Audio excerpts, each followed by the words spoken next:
सो mister आशीष, मराठी में खुद को इंट्रोड्यूस कीजिए. माझं नाव आशिष मनोहर मुदलियार आहे. माझे वडिलाचे नाव मनोहर मुदलियार आहे आणि माझी आईची नाव नंदिनी मुदलियार आहे.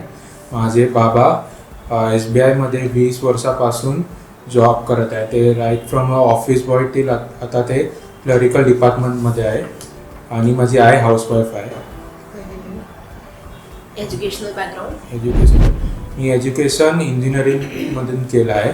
वर्तक कॉलेजमधून मेकॅनिकल इंजिनिअरिंग केलं. इंजिनिअरिंग केलंय तर बँकमध्ये कशाला आलात तुम्ही? माझं म्हणजे स्टार्टिंगपासून म्हणजे चाइल्डहूडपासून मला सायन्समध्ये खूप इंटरेस्ट होता. म्हणून मी हे डिसाईड केलं होतं की मी फ्युचरला मेकॅनिकल इंजिनिअरिंगमध्ये जाणार.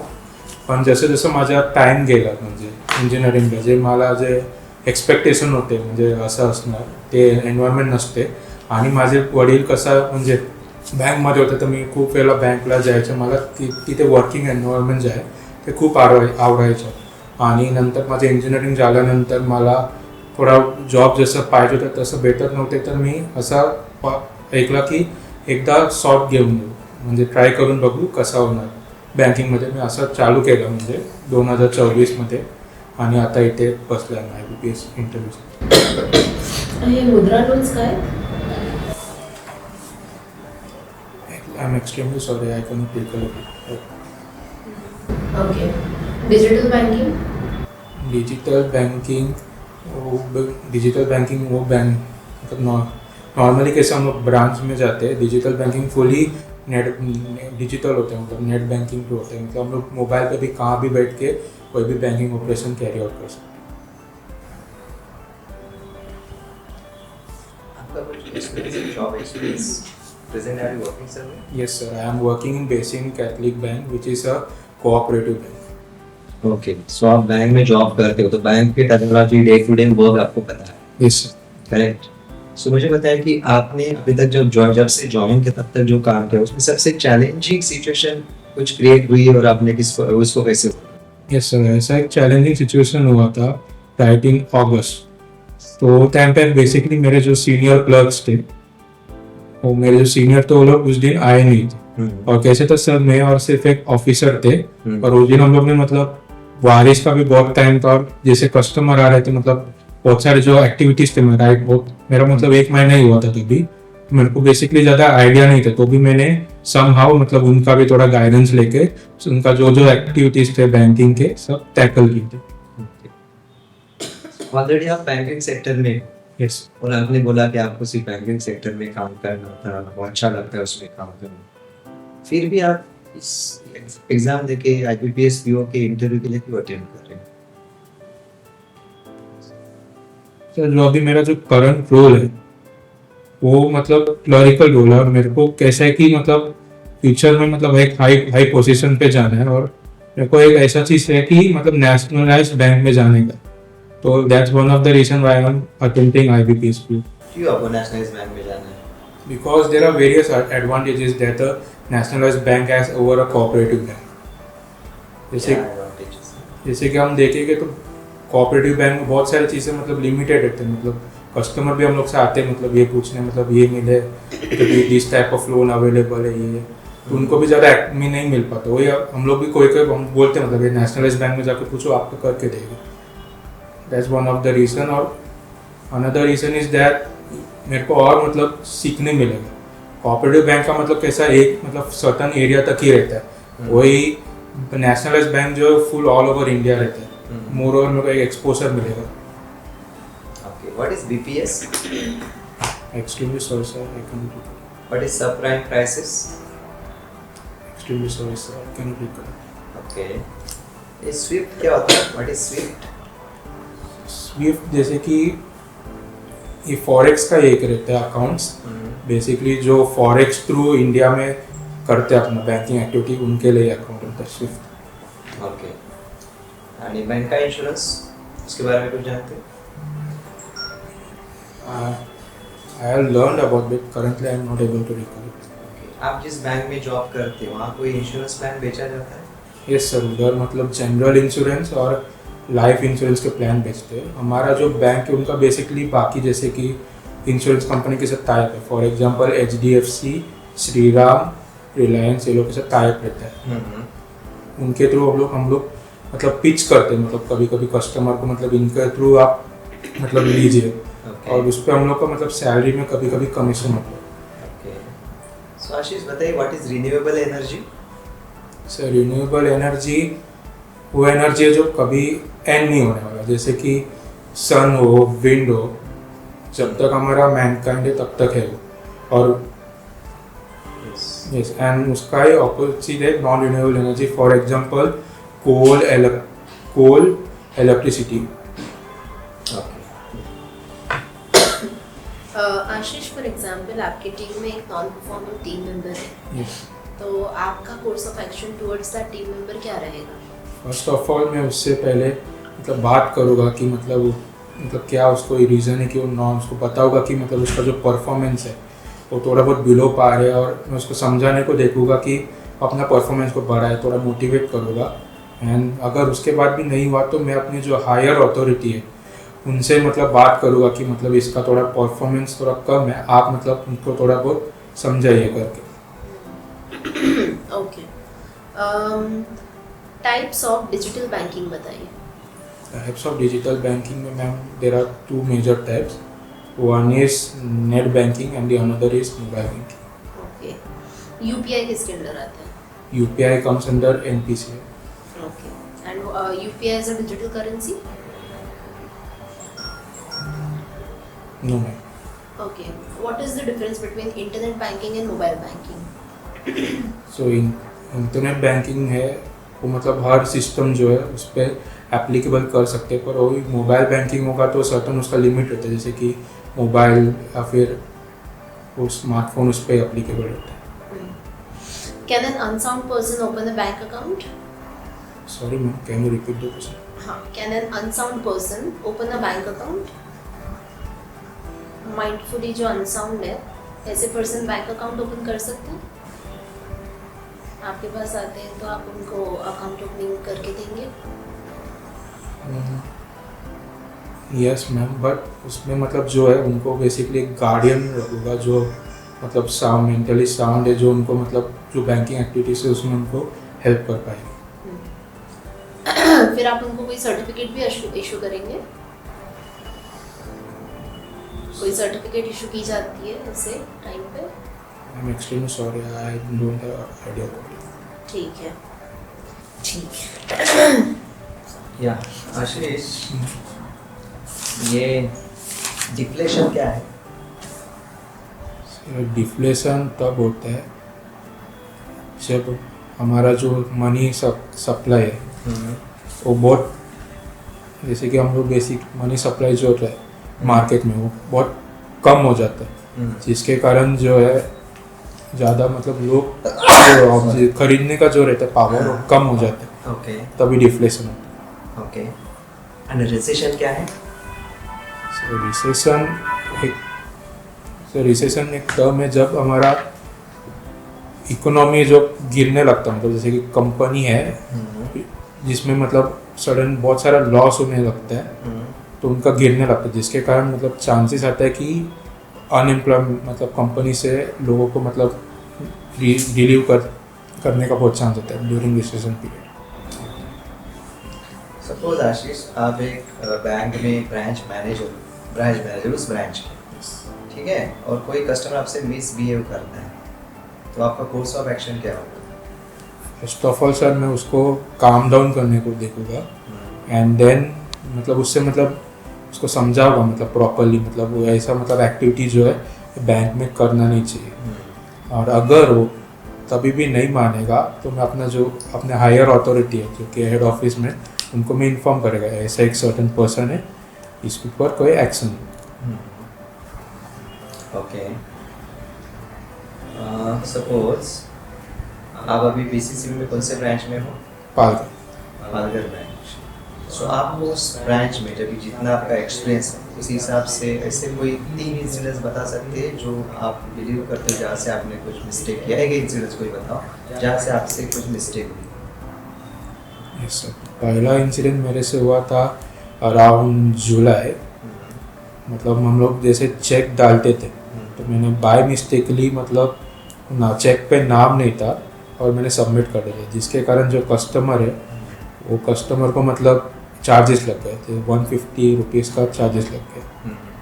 And the second incident was कि मैंने चेकबुक इशू करते वक्त मतलब उनका एक कोड रहता है, जैसे कि हमारा 11 current account, it was an ODCC account, मैंने बाय मिस्टेक 11 किया, जिसके कारण अगेन उसका मतलब 420 का ये हो गया, चार्जेस लग गए। And the third one was that मैंने मतलब ये KYC का जब फॉर्म भरते उसमें बेसिकली मतलब वो कस्टमर के मतलब मैंने उसका जो ये रहता मतलब बैकग्राउंड वेरिफिकेशन मतलब आधार पैन वो वेरीफाई करे बिना ही उसका अकाउंट मतलब ID तक खोल दिया था। फिर बाद में रियलाइज़ हुआ, फिर देखा तो उसका आधार पैन का लिंक नहीं था, और हमारे बैंक में जब भी आधार पैन का लिंक नहीं रहता है तो हम लोग उनका अकाउंट इशू नहीं करते। ओके, सो ये टेक्निकली आपने बहुत 3 मिस्टेक वहाँ पे किए, तो Yes. आपके जो भी ब्रांच हेड रहोगे उन्होंने कुछ एक्शन नहीं लिया? एक्शन मतलब उन्हें समझाया मतलब ऐसा मतलब मिस्टेक हुआ तो मतलब नेक्स्ट टाइम केयरफुल रहे, और मतलब ऐसा मतलब हर स्टेप्स को किया कर, नहीं तो इसके कारण बहुत सारे इशू हो सकते हैं। ओके, आपको हम क्यों सिलेक्ट करें as a probationary officer? So can you repeat the question? हम आपको एज ए प्रोबेशनरी ऑफिसर क्यों सिलेक्ट करें? सो बिकॉज मेरे में मतलब स्किल मेरे को ऑलरेडी एक्सपीरियंस है मतलब बैंकिंग एनवायरनमेंट का, और मैंने बहुत सारे कस्टमर को देखा है मतलब कैसे बिहेव और काम में मेरे को मतलब as an engineer I also have analytical knowledge, जिसके कारण मैं जो भी बेसिकली डॉक्यूमेंट्स रहते हैं या फिर कस्टमर के रिलेटेड क्वेरीज रहते हैं मैं इजीली एनालाइज कर पाता। अभी आपने बताया आपने इतने सारे मिस्टेक किए, तो अगर आपका एनालिटिकल स्किल अच्छा रहेगा तो इतने मिस्टेक नहीं होने चाहिए थे। The thing is that mistakes are something which sometimes we cannot avoid. कभी कभी होते but the overcoming the mistake and trying to save it from becoming a bigger calamity is more important. Okay, अभी आप interview के लिए wait कर रहे थे, तभी आपके साथ में और 15 कैंडिडेट थे। Yes. अगर आपको उनके ग्रुप में उस ग्रुप में अगर आपको खुद को रैंक करना है तो कौन से नंबर पे रैंक करोगे? First, क्यों? because the most important thing is कि positive attitude is pretty much required. तो बाकी लोगों में नेगेटिव एटीट्यूड है? नेगेटिव नहीं है, पर मैं अपने आप को उनसे मतलब आगे मतलब उनसे सबसे बेस्ट समझता हूँ। बस आप समझते इसलिए? समझता भी और मेरे में है स्किल्स जो मैं भी उनके पास ना हो। क्या है रोल रिस्पॉन्सिबिलिटी ऑफ एक प्रोबेशनरी ऑफिसर का? सो प्रोहिबिशनरी ऑफिसर को सब मतलब जो भी बैंकिंग एक्टिविटीज़ है राइट फ्रॉम द कस्टमर के सर्विस से लेकर बैंक के जो ऑडिट से रिलेटेड है सब में उसको अपना ध्यान देना पड़ता है। ओके, एशियन डेवलपमेंट बैंक के हेडक्वार्टर्स के बारे में बताइए। एशियन डेवलपमेंट बैंक का headquarter ma'am is in Manila Philippines and its president is Masutso Kubo. Atmanirbhar Bharat के बारे में बताइए। आत्मनिर्भर भारत एक इनिशिएटिव है जो हमारे PM मोदी सर ने निकाला था to make India self reliant, मतलब दूसरे पे मतलब कोई भी चीज़ के लिए हम लोग जाना नहीं चाहिए। राइट, और ये कब हुआ था? 2014। 2014, are you sure? नाटो क्या है? NATO, North Atlantic trade organisation. हाँ, sorry, North Atlantic trade organisation, treaty. Treaty organisation. ये मतलब एक कमिटी मतलब जो नॉर्थ अटलांटिक ओशन के हैं कंट्रीज़ का, इट्स सिमिलर टू जैसे कि सार्क या फिर वैसे कमिटी है। मतलब वो लोग मतलब जो भी उधर का पॉलिटिकल इश्यूज है या फिर जो भी इश्यू है उसके बारे में बात करते हैं और प्लान और करते ये नाटो कब फॉर्म हुआ था? हैं। I am extremely sorry, I can not recall. ठीक है, चलेगा। कंपनीज एक्ट के बारे में कुछ बता सकते हैं? I am extremely sorry, I can not recall. ठीक है। आर यू क्रिएटिव और are you knowledgeable? I am a mix of two. You are a mix of both. Give me an example जहाँ पे आपके कोई एक्शन रहे हो जहाँ पे ये दोनों चीज़ों का आपने यूज़ किया हो।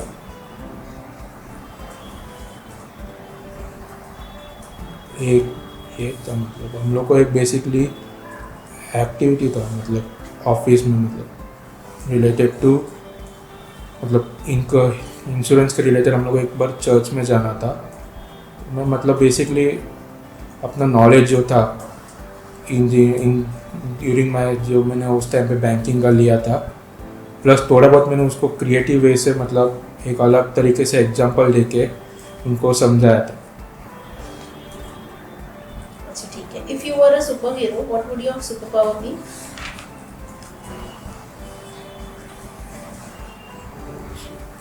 अगर आप एक सुपर हीरो होते तो आपका सुपर पावर क्या होता? Mind reading. Mind reading. क्यों? मेरे को नॉर्मली दूसरे पर्सन का, मेरे को मतलब माइंड पहले मतलब क्या चल रहा है वो पता चलना मेरे को थोड़ा अच्छा लगता है, ताकि मतलब उनसे डील कर पाओ और कैसे उनके साथ टैकल करना उसके लिए। माय लास्ट क्वेश्चन, आईबीपीएस को पहले क्या बोलते थे? एंड उसका पहले IBPS जो है 1975 में फॉर्म हुआ था, and it name was PSS, वो personal selection. Personal selection. Thank you. Thank you. स्वाभिमान योजना क्या है? Last question for me. स्वाभिमान योजना। स्वाभिमान योजना, I'm extremely sorry, I cannot recollect it right now. Okay, thanks Ashish. अच्छा आशीष, your the best day of your life is?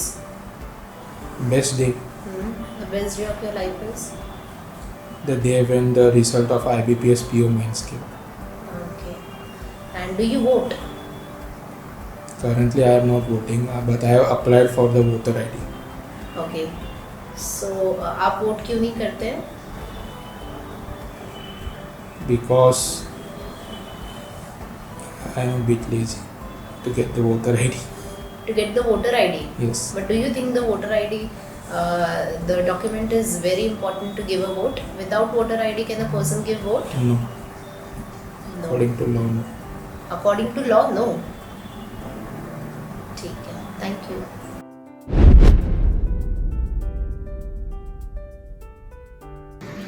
सबसे पहला feedback sir, Ashish, why didn't you beat us?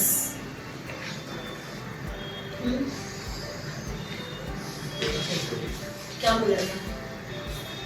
देखो मेरे पास तो प्रूफ है। Why didn't you beat us? आपको लगा आपने ग्रेड किया? हाँ? नहीं किया। हाँ, इंक्लूडिंग नहीं, वहाँ पे भी जैन बोलोगे तो ज़्यादा अच्छा है, ज़्यादा अच्छा साउंड करेगा। मतलब वर्ड आपको बहुत आता है। मतलब तो नेगेटिव इम्पैक्ट आ जाता है इतना फ्रीक्वेंटली आप मतलब बोलते हैं, टिपिकल मुंबई वाला लगता है ना। थोड़ा सा उसको कंट्रोल करो, अभी ऑल ऑफ सडन 3-4 दिन में कितना कंट्रोल पाओगे कई क्वेश्चन पर थोड़ा सा ट्राई करो। प्रोफेशनल समझ। हाँ, और आपको पीएससी आप कोऑपरेटिव बैंक में जॉब कर रहे हो, फिर आपको पीएससी बैंक ज्वाइन करने के थोड़ा कन्विंसिंग आंसर नहीं है, मतलब पीओ के मैंडेटरी की वजह से मिल रहा है। क्या लगता है क्यों पीएससी बैंक अभी बताओ चलो, जनरल लाइफ क्यों पब्लिक सेक्टर में जाना चाहते हैं? First of all, तो reason for achieve करिए is the salary. Absolutely not assume, it's a practical। आप पहला पॉइंट वही बोलना चाहिए था, yes, because of the salary, because public sector is paying higher salary than any other banking sector, तो मुझे banking sector पे जॉब करना है। Second point is the stability I am getting here, safety, security, stability। तो 2 point है, salary आ देते हैं initial stage में, वही देखता हूँ एंड आई फील कि मुझे ग्रोथ अपॉर्चुनिटी यहाँ पे अच्छी मिलेगी if I work properly. 2-3 point बोलना चाहिए, सैलरी तो फर्स्ट ही आएगा। तो आप क्यों होल्ड कर रहे थे उस चीज़ के लिए? सेकंडली बैंकिंग सेक्टर क्यों ज्वाइन करना चाहता है, आपको लास्ट टाइम भी बताया था कि आपको सेक्टर के बारे में बात करना है। Banking sector is directly contributed to the economy and it will be the largest economy. हमारा जो ड्रीम है 2040 से अपना क्या बनना है हमें? Largest economy. उसको बड़ी यूज करते हैं ना प्राइम मिनिस्टर, सुपर पावर। अगर हमें सुपर पावर बनना है तो हमारा इकोनॉमी सबसे स्ट्रांग होना चाहिए, और अगर गवर्नमेंट भी इकोनॉमी के लिए ज़्यादा एग्रेसिव है and this is the sector मैं करियर करना चाहूँगा जहाँ से मेरा भी ग्रोथ हो सकता है। सिंपल 3-4 लाइनें बता देंगे, बाकी आपका बाकी कैसे क्यों अच्छा लगता है क्या नहीं, वो एकदम टू द पॉइंट बताओ ना। एज अ प्रोफेशनल अपने आपको इस चीज़ में हाईलाइट करना चाहिए। Sector is growing, that means employ is grow करेगा ना उसमें। ये पॉइंट क्योंकि आप इंजीनियर हो, क्योंकि आपका एक 6-7 महीने का 6 महीना हुआ रहेगा बेसिकली 6 months 4 to 5 months का एक प्रैक्टिकल राइटिंग एक्सपीरियंस भी है, तो आपने उसमें ये करना ही चाहिए। सेकंड थिंग, आपको मैंने पूछा क्या मिस्टेक किया करके, तो आपने ऐसे ऐसे मिस्टेक बताए, जो आपका लेजीनेस जो बोला है वो दिख जाता है होती है। ये सब टेक्निकल मिस्टेक कुछ नहीं है, लेजी की वजह से मिस्टेक हुई है, करेक्ट ना? ऊपर नाम नहीं लिखा और चेक डिपॉजिट कर हाँ करेक्ट। दैट मीन्स आप अपना काम सीरियसली नहीं ले रहे, वैसे मिस्टेक मत बताओ इंटरव्यू में, भले आपने किए रिकॉर्ड नहीं कर रहे हैं, ठीक है, वैसे मिस्टेक मत बताओ। मिस्टेक ऐसे बताओ जहाँ पे मे बी आपको पॉजिटिव एज ए जूनियर आप वहाँ पे एक्सपीरियंस नहीं, वो बातें बता सकते हो कोई मिस्टेक उसमें। एक कस्टम मैं बताऊँ एक हाँ यस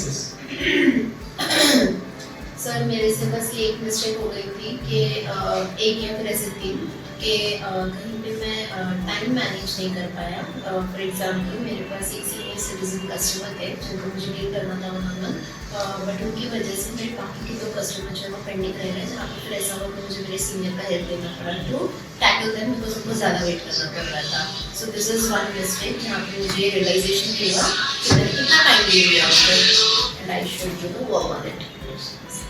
अंदर मिस्टेक आप ये भी बोल सकते हो कि मिस्टेक इस तरह से किया कि मेरे पास एक कस्टमर आया था, उसने 10 लाख का एफडी किया था और करना चाहता था, और वो एचएनआई कस्टमर था। मैं इजीली उसको कोई ना कोई इंश्योरेंस प्लान भी दे सकता था या टर्म प्लान भी दे सकता था टू सिक्योर, पर उस समय मैंने सिर्फ उससे एफडी ले लिया।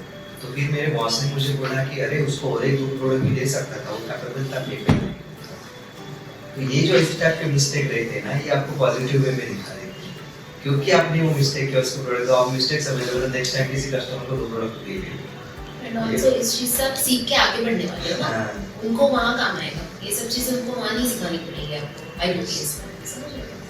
सो इस तरह से बताओ कि चेक ऐसा था मैंने डाल दिया, वो सब वो मत बताओ। वो बताने से ऐसा फील होगा कि मुझे तो आपको सब सिखाना पड़ेगा, नाम किधर लिखना है। नहीं, वो टोटल कैजुअल अप्रोच दिखता है, टोटल कैजुअल अप्रोच दिखता है, समझ रहे हो ना? बताओ इस टाइप ऐसे बताओ कि जो आपको पॉजिटिवली दिखता है, मिस्टेक भी है लेकिन पॉजिटिवली, ठीक है? आपको मैंने बोला था आपको रैंक अमंग द ग्रुप, थोड़ा आपने फर्स्ट की कॉन्फिडेंस ठीक है, ठीक है? How can you rank yourself अगर आप लोगों को जानते ही नहीं? तो आपने ये बोलना चाहिए that it is very difficult to rank, अभी मैं नहीं कर सकता तो क्यों लोगों को मैं जानता नहीं, तो मेरे पास एग्जैक्ट कैटेगराइजेशन है नहीं कि कौन से एस्पेक्ट में से स्कोर कर सकता हूँ, बट इस पोजीशन के लिए प्योर पोजीशन के लिए सुटेबल पर्सन हूँ। Reason number 1, being a engineering background, my analytical skill is very. Third, I'm hard working, right? Second is hard working. I'm hard working. Third, I have experience of regular banking, जो मेरे 4 महीने 4-5 महीना काम किया उसके बाद experience है. And other trait, I'm willing to learn, always willing to learn. And I always like to accept the challenges. So I think ये मेरे जो ट्रेड्स है शायद मुझे उनसे ज़्यादा सोच कर सकते हैं, but you are the better person क्योंकि मेरे को नहीं जानता, आप जज कर सकते हैं. तो क्या होता है आपने सही तरीके से आंसर दिया, आप डायरेक्ट बोलते हो आप नंबर 1, हाँ वो तो इसमें चल सकता है, सिंगिंग कंपटीशन तो सबका गाना हो चुका है, आपने उनको सुना ही नहीं है, आप उनको जानते नहीं तो कैसे कर सकते हो, आपको एग्री करना पड़ेगा. तो आप वो चीज़ को कैसे एनालाइज करते हुए इंटरव्यू नहीं करना. Naturally I am the best तो एटीट्यूड हर एक जगह करते, लेकिन आपने ऐसे आंसर दिया कि आपका एक सेटल माइंड दिखता है. सॉरी कैसे डायरेक्ट नहीं देखा, आपने खुद को बेस्ट बोला पर उसके साथ ये भी बोला कि मैं कंपेयर नहीं कर पाता, क्योंकि मैं उनको जानता नहीं. आपको बोला किसी को लोन देना, अभी कैसा बिटवीन द लाइन कैसे रीड किया जाता है कि किसी ने लोन देने बोला, वो देखेगा उसका फाइनेंशियल एसेट क्या कितना है, उसका टर्नओवर, वो उसका 10 करोड़ का टर्नओवर है, उसको आराम से 1 करोड़ दे सकते हैं, बट वो 10 करोड़ उसका जो टर्नओवर दिख रहा है बिजनेस में एक ही पार्टी से आ रहा है ना, वो लास्ट 1 साल पुराना ही कंपनी है, उसके बाद 3 साल का आईटीआर पे ही नहीं, आपने सिर्फ एक ही साल का देख लिया, मतलब इन शॉर्ट आप वो एनालिटिकल स्किल बोल रहे हो, you are saying I have the analytical skill, but जब क्वेश्चन आता है तो एनालिटिकल स्किल दिखता है नहीं उसमें, समझे? तो ये कॉन्ट्रडिक्ट हो रहा है ना, तो थोड़ा सा उसमें ध्यान रखो आप। आपको मैंने पूछा डिफ्लेशन क्या है? Deflation is against inflation. Inflation क्या है? प्रोडक्ट रेट बढ़ता है, यहाँ पे प्रोडक्ट रेट गिरता है, राइट? रिसेशन क्या है? अगर कंसेक्यूटिव 2 क्वार्टर्स में जीडीपी नेगेटिव ग्रोथ दिखाता है तो उसका कंसीडर रिसेशन। आपको तो टेक्निकल वर्ड में बात करनी चाहिए ना, बीइंग अ प्रोफेशनल ऑफिसर। और उसमें क्वेश्चन आता है व्हाट इज जीडीपी, तो आप रेडी रहना चाहिए जीडीपी क्या है। सो उसी आंसर से आपके आगे के क्वेश्चन आएंगे तो it will be the proper answer. समझ गए? Then I ask you to see the bank insurance. Bank insurance वही है जो आपकी बैंक जो है वो इंश्योरेंस प्लान भी बेच रही है ना, बट वो इंश्योरेंस कंपनी है नहीं। बैंक इंश्योरेंस अभी आ गया हाँ। ये इंश्योरेंस होता है बैंक एज अ एंटिटी वो इंश्योरेंस बेच रही है, बट वो बैंक इंश्योरेंस कंपनी नहीं है, दूसरे कंपनी का कॉर्पोरेट एजेंसी है।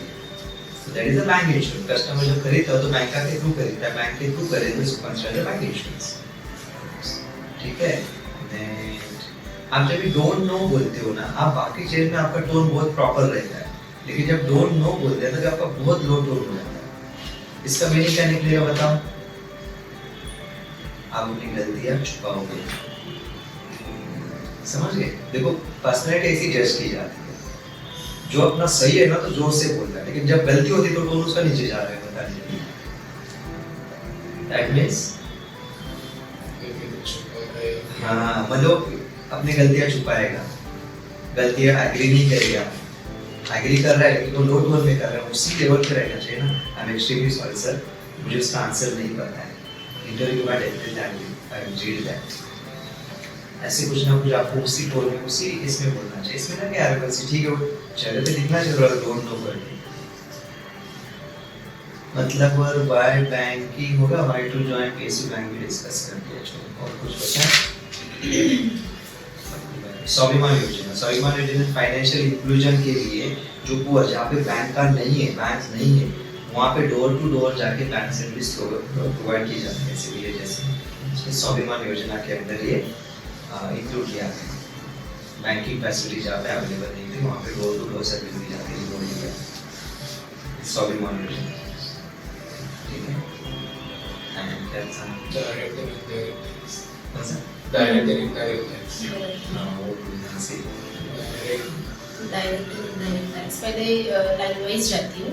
देखो आज अच्छे लग रहे हो आशीष, थोड़ा आज काम माइंड के साथ भी आपने आंसर किया, अच्छा लगा। जब आए वेट किया, फिर जब आपको बैठने के लिए बोला तब आप बैठे हैं ना, वहाँ पे भी ऐसे होगा। हो सकता है जहाँ कुछ कभी ध्यान न रहे, उनकी नजर न रहे और आपको एक दो 20 सेकेंड्स 10 सेकेंड्स के लिए खड़ा रहना पड़े। मुद्रा लोन के बारे में आप बता नहीं पाए, तो मुद्रा लोन इज माइक्रो क्रेडिट ना, जो ये देते हैं फंड या लोन देते हैं टू स्मॉल वेंडर्स, किसानों को और बिजनेसमैन को, मतलब स्मॉल बिजनेसमैन को। सो उसको 3 पार्ट में डिवाइडेड है, शिशु, किशोर एंड तरुण। इसमें शिशु, किशोर एंड तरुण या शिशु मीन्स 50,000 तक का loan, Kishore means 50,000 above to 5 lakh, 50,000 above to 5 lakh, और तरुण मतलब 5 lakh above to 10 lakhs and depends तो 20 lakh भी। ठीक है? नाउ तरुण प्लस भी आ गया जो 20 लाख के अबव भी देता है। ठीक है? आपको ये पूछा जाएगा बिकॉज आप ऑलरेडी बैंक में काम कर रहे हो, तो आपको ये सारी चीज़ें शायद पता होगी, बिकॉज दिस कम्स अंडर योजना, प्रधानमंत्री मुद्रा योजना है ना। योजना स्कीम्स जो है वो जाना जाता है, बैंकर्स को याद होती है, उन्हें पता होता है। ठीक है? तो वो एक बार आप ऊपर से देख लूँगा। देन आपका direct and indirect tax. Direct tax is something tax where we need to pay directly to government, जैसे कि इनकम टैक्स। डायरेक्ट इनकम पे आता है, गवर्नमेंट को हम पे करते हैं। But indirect tax is a tax जहाँ पे वो गुड्स एंड सर्विसेज के लिए इनडायरेक्टली हम पे करते हैं, लाइक जीएसटी है ना। जैसे फॉर एग्जाम्पल के तौर पे आपने आईआईटी में एनरोल किया है, IIT is charging your fees and उसी में जीएसटी इंक्लूडेड है, तो you have paid the tax also but not to the government directly, है ना, इनडायरेक्टली पे किया है। समझ गए? सो वो डायरेक्ट एंड इनडायरेक्ट टैक्स होता है। देन आत्मनिर्भर भारत आया था 2020 में, 2014 में नहीं, टू फाइट अगेंस्ट कोविड। जब वैक्सीन बनाने की बात आई थी तब हमने ये डिक्लेयर किया था, of course the prime minister declared कि अब आत्मनिर्भर भारत के ऊपर हम काम करेंगे, है ना, and that was to fight against Covid. Voter ID का मैं उस वक्त बनाना भूल गई थी, एंड आई थॉट कि आप थोड़ा रिकरेक्ट करके आए रहोगे, अपने पेरेंट्स से पूछ के आए रहोगे। Voter ID currently is not a compulsory document to cast a vote. जैसे कि सिंस 8 to 10 इयर्स मेरा वोटर आईडी अभी तक नहीं आया। मैंने दालाय बनाने के लिए ना, on camera I am saying this, दालाय बनाने के लिए आ नहीं रहा है। एक पतली सी रिसिप्ट आती है बिफोर इलेक्शन, जहाँ पे मुझे मेरा सिर्फ ये मिलता है, नाम मिलता है और वो नंबर मिलता है, वोटर आईडी नंबर, वो दिखा के जाके मैं वोट डाल के आती हूँ। But I do it because that is, उस समय आपको कोई भी फोटो आईडी लेके जा सकते हो, आपका ड्राइविंग लाइसेंस हो या आपका पैन कार्ड है वो भी चलता है, डजंट रिक्वायर वोटर आईडी, ठीक है। so I do it because it is, you know, a compulsory thing जो any citizen of India को करना चाहिए, to cast a vote, ठीक है। लेकिन voter ID currently is not a compulsory document because बिना वोटर आईडी के भी हम वोट कर सकते हैं। तो अगर आपसे पूछा जाए in case to you vote, तो आप नो बोलोगे, बट उसका रीजन वोटर आईडी नहीं दोगे, ठीक है। हाँ ही बोलो ना, क्या फर्क पड़ता है। बोलूंगा वोटर आईडी दिया एप्लीकेशन पे लगता है, but I do vote. Then types of, क्यों बोलना है वोटर आईडी ने, किसने पूछा आपके पास वोटर आईडी है क्या? हाँ वो भी एक्स्ट्रा क्यों बोलना है उसमें? आप वोट देते हो बस। नाउ पूछा आपका कौन सा पॉलिटिकल पार्टी को आप सपोर्ट करते हो, उससे मैं डिप्लोमेटिक है, I never support any political party. मेरे एरिया में जो भी कैंडिडेट अच्छा काम करता है irrespective of the party I will contest, बस सिंपल है ना। currently so whom are you supporting? Neutral कोई आपके एरिया का बताओ ना, उसको सपोर्ट करती है, उसने मेरे काम में किया, irrespective of the party I support the person is working. हर एक में ऐसे ही सोचना चाहिए। तो अगर पूछते हैं तो न्यूट्रल क्यों बोलना है, वो देना इस पर्सन को है, जैसे कि अगर Neutral मतलब कैसा लगता है मतलब मैं कि you are not firm with your opinions, you are not firm with your decision। या तो फिर आप बहुत फॉर्मली इतना भी बोल सकते हो कि currently I am extremely sorry sir but I would not like to disclose it, thank you। ज़रूर है उसकी टोकरी किसी की। Types of digital banking, a person working in the bank should know types of digital banking, internet banking, mobile banking, UPI is another type, mobile wallet is another type, banking cards are another type। तो दो type के mail होते हैं, दो type के mail होते हैं, but core types तो यही सब है, अभी तो और भी आ गए हैं। सो मैंने आपको बताया था last time types of banking आ गए हैं, more than 70+ types of banking है ना। उसके बाद मैंने पूछा नहीं, बट पूछ सकते हैं टाइप्स ऑफ बैंकिंग। जब टाइप्स ऑफ बैंकिंग पूछा जाता है तो हमारे बच्चे टाइप्स ऑफ बैंक बोल के आते हैं, private bank, scheduled bank, corporate bank, types of banking नहीं बोलते हैं। टाइप्स ऑफ डिजिटल बैंकिंग पूछो तो कभी कभी टाइप्स ऑफ बैंकिंग बोलते हैं ना। तो ये सब क्वेश्चंस को भी ध्यान से सुनना, ध्यान से समझना, फिर आंसर करना। फॉर्मेशन ऑफ नाटो, ये आफ्टर वर्ल्ड वॉर 2। आज का इंटरव्यू थोड़ा सा मुझे पहले से तो बेटर ही लगा, प्रोग्रेसिव। यस, इसी तरह से आप आंसर करना। मैं आपको बोल रही हूँ, सजेशन ये दे रही हूँ कि आपका वहाँ पे टेक्निकली कुछ भी ये नहीं होगा, गड़बड़ नहीं होगा। जो भी होगा आपके पर्सनैलिटी को लेकर ना, आपका जो ओपिनियन आप देते हो ना उसी को लेकर होगा। तो थोड़ा सा फर्म ओपिनियन देना और डिप्लोमेटिक देना, कम्युनिकेशन सॉफ्ट रखना, वॉइस मॉड्यूलेशन रखना, आपके फेस पे स्माइल रखना, कॉन्फिडेंटली देना आंसर, डरना और घबराना नहीं। आप जब आंसर देते हो सोच सोच के देते हो तो आपके फेस पे दिख के आता है वो। अब जब जो इंटरव्यू ले रहे हैं वो तो कितने लोगों को देख रहे हैं ना, तो उनके बीच में अगर आपको देखेंगे तो वो थोड़ा सा उस तरीके से जज करेंगे, समझ रहे हैं। फर्स्ट इंप्रेशन जब आपका पड़ेगा तो फर्स्ट इंप्रेशन जो है वो हर तरह से अच्छा होना चाहिए, हमारे फेशियल एक्सप्रेशन से, हमारे बॉडी लैंग्वेज से, हमारा आंसर प्रेजेंटेशन से, हर तरह से। Okay, all the best.